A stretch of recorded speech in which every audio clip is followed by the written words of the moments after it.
நம்ம முதியோர்கள் வந்து எந்தெந்த வகையில் வந்து நிதி சுரண்டலுக்கு ஆளாகிறாங்க, அதுவும் வந்து வன்கொடுமையில் தான் வரும். வன்கொடுமை அப்படின்னா நம்ம அடிக்கிறது, மிதிக்கிறது, உதைக்கிறது, வீட்டோட துரத்துறது இப்படின்னு மட்டும் நினச்சிக்க வேணாம். இதுவும் நடக்கின்றது, தமிழ்நாட்டில் நடக்கிறது.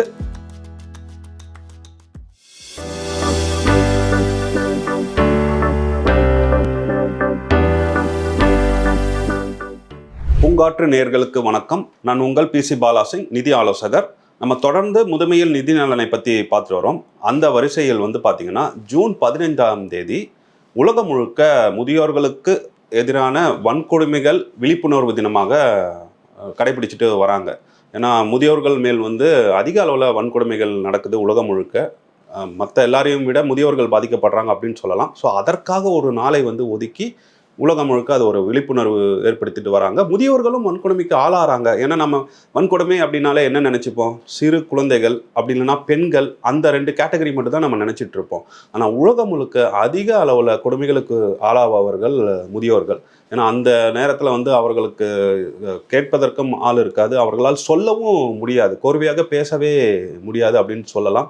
நம்ம ஊர்லலாம் வந்து பார்த்திங்கன்னா நம்ம இளைய வயதில் வந்து அதிக அளவு பணத்தை சம்பாதிச்சுட்டு முதிய வயதில் நிம்மதியாக இருக்கலாம்னு நினைப்போம். ஆனால் இதையும் நம்ம அதில் குறித்து சொல்லிக்கணும். வாழ்க்கையில் வந்து நிம்மதியான ஒரு காலம் அப்படிங்கிறதே பெரும்பான்மையானருக்கு இருக்காது. இன்றைய வாழ்வு தான் இனிமையான வாழ்வு அப்படின்னு சொல்லிட்டு நம்ம அதையும் கட்டமைச்சுக்கணும். இது வேறு டாபிக். இப்போ முதியோர்களுக்கு வரலாம்.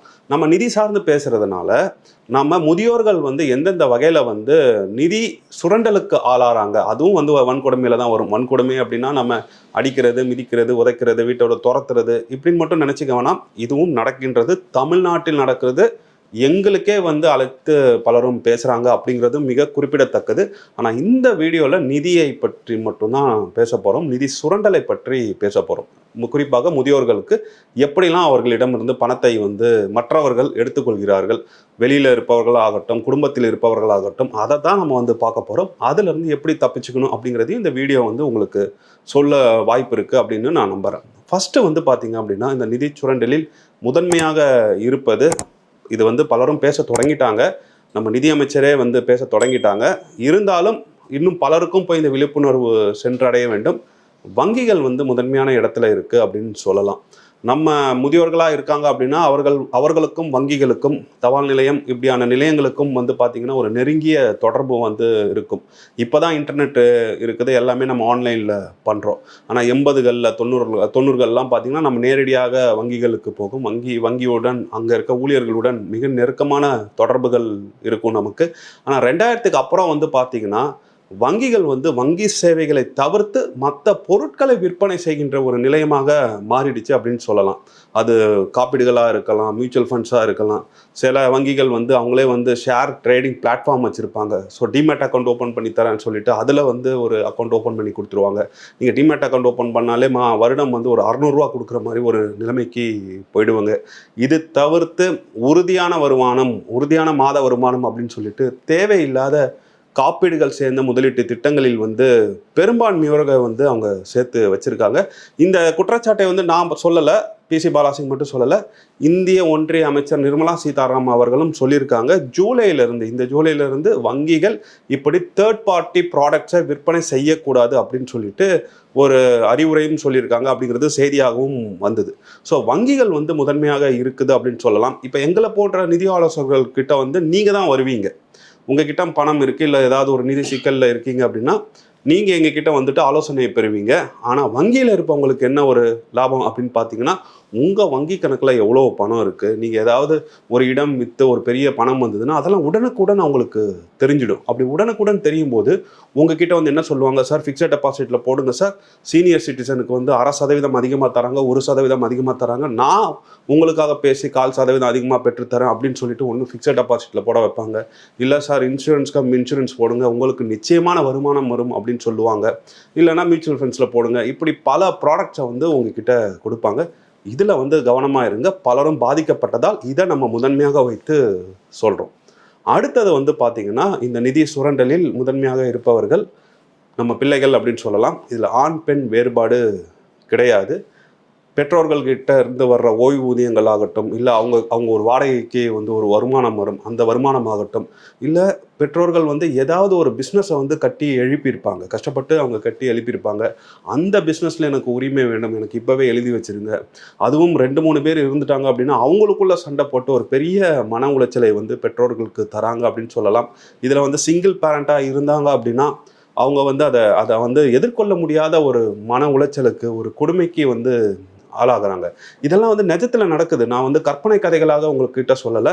எங்களுடன் உரையாடுபவர்கள் வந்து எங்ககிட்ட சொல்றது தான் சொல்றேன். இப்ப பெண்களே, மகள்களே வந்து தன்னுடைய தாயை வந்து வீட்டை விட்டு வெளியே விட்ட கதைகள்லாம் இருக்குது. இதெல்லாம் வந்து பணம் இல்லாதவர்கள் கிடையாது. அவர்கள் சம்பாதிச்ச பணத்தை எடுத்து வைத்துக்கொண்டு இவ்வளவு விஷயங்களை வந்து பிள்ளைகள் வந்து செய்து கொண்டு இருக்காங்க. ஸோ இதை நம்ம தொடர்ந்து குறிப்பிட்டு எல்லா வீடியோலையும் சொல்றோம். இந்த 15ஆம் தேதி, ஜூன் 15ஆம் தேதி முதியோர்கள் வன்கொடுமை விழிப்புணர்வு நாளிலையும் இதை நம்ம குறித்து வைத்துக் கொள்ள வேண்டும். பிள்ளைகளாக இருந்தாலும் பாசம் வேறு பணம் வேறு அப்படிங்கிறத பிரிச்சு பாருங்க. பணத்தை உங்க அதிகாரத்துல வச்சுக்கோங்க. உங்க காலத்துக்கு அப்புறம் தான் அந்த பணம் வந்து உங்க பிள்ளைகள் கிட்ட போகணும். அதுக்கு முன்னாடி எந்த ஒரு அழுத்தம் கொடுத்தாலும் தயவு செய்து அந்த கட்டுப்பாட்டை மட்டும் இழந்துடாதீங்க.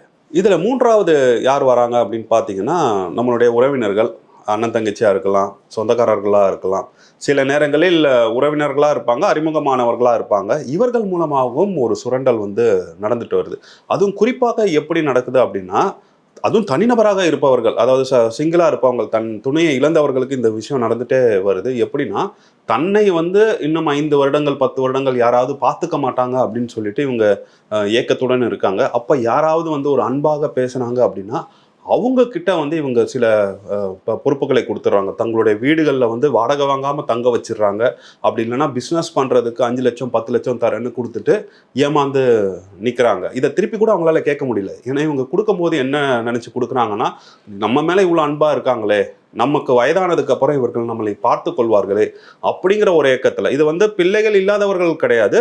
பிள்ளைகளால் விலக்கி வைக்கப்பட்டவர்கள் வெளியில இருந்து ஒரு உறவு வரும்போது அதை வந்து தங்களுடைய முழுமையான உறவு அப்படிங்கிற எண்ணத்துல வந்து இந்த மாதிரி வீடு கொடுப்பது, பிஸ்னஸ்க்கு பணம் கொடுப்பது, இல்லை வேற ஏதாவது வீடு இடம் எடுத்து கொடுத்து பிஸ்னஸ் பண்ண வைப்பது, இப்படி பல விதங்களில் வந்து பணத்தை வந்து இழந்திருக்காங்க.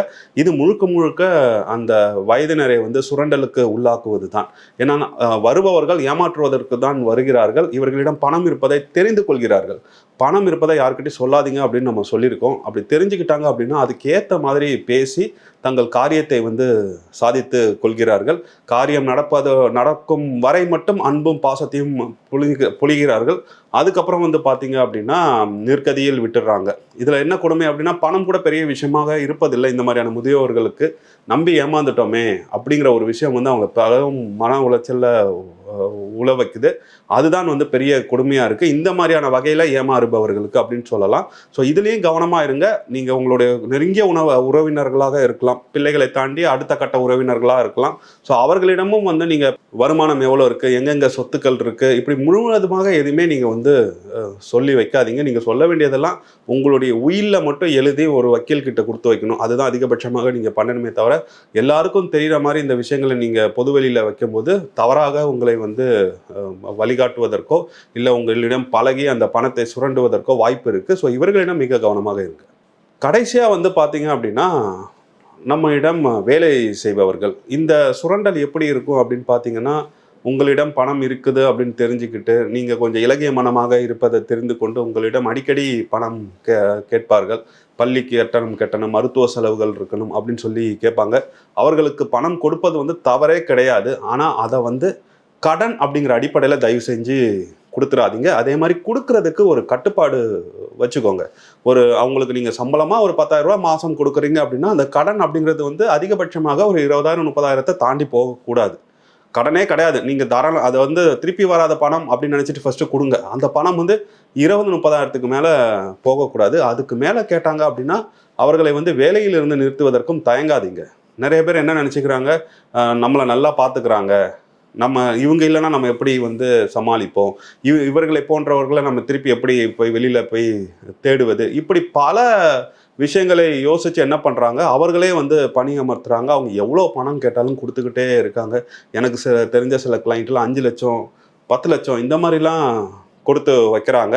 அது வராது. அது வராதுங்கிறத புரிஞ்சுக்கிட்டு தான் நீங்கள் கொடுக்கவே செய்யணும். நீங்கள் வரும்னு நினச்சிட்டு அந்த பணத்தை கொடுத்தீங்க அப்படின்னா கடைசியில் நீங்கள் பணம் சம்பாதிக்கிறதுக்கு கஷ்டப்பட்டதை விட இந்த வராத பணத்தை நினச்சி தான் அதிகமாக கஷ்டப்படுவீங்க. இது ஒரு சுரண்டல் அப்படிங்கிறத உணர்ந்து தயவு செஞ்சு இவர்களையும் ஒதுக்கி வைங்க. உங்களுக்கு வந்து அதிகமாக பணம் கேட்க தொடங்கிட்டாங்க அப்படின்னாலே அவங்கள மாற்றிடுங்க. அதுதான் ரொம்ப எளிமையான ஒரு செயல். இன்னும் ஒரு விஷயம் கூட இந்த விஷயத்தில் நம்ம செய்யலாம். நம்ம வந்து யாரை வேலைக்கு அமர்த்தியிருந்தாலும் ஒரு வருடம் இல்லை 2 வருடத்துக்கு அவங்க நல்லாவே வேலை செஞ்சாலும் அப்படி மாற்றுறது வந்து தப்பான ஒரு விஷயமா இல்லை அப்படிங்கிறது தான் எனக்கு இப்போது சமீப காலமாக ஒரு புரிதல் வந்திருக்கு. இதையும் உங்களால் பயன்படுத்த முடியுமா அப்படிங்கிறத பாருங்க. ஸோ இந்த மாதிரியான நிதி சுரண்டல்கள் வந்து எனக்கு தெரிஞ்சதை வந்து நான் உங்களுக்கு சொல்லியிருக்கேன். உங்களுக்கு தெரிஞ்சதை நீங்கள் கமெண்ட்ஸில் சொல்லுங்கள். அது பலருக்கும் வந்து ஒரு விழிப்புணர்வாக இருக்கும். நாம் ஒரு சமுதாயமாக எந்த ஒரு சுரண்டலும் இல்லாமல் வளர்ச்சி அடைவோம். நன்றி. பூங்காற்று இது நாளைய நல்வாழ்வுக்கான வழிகாட்டு.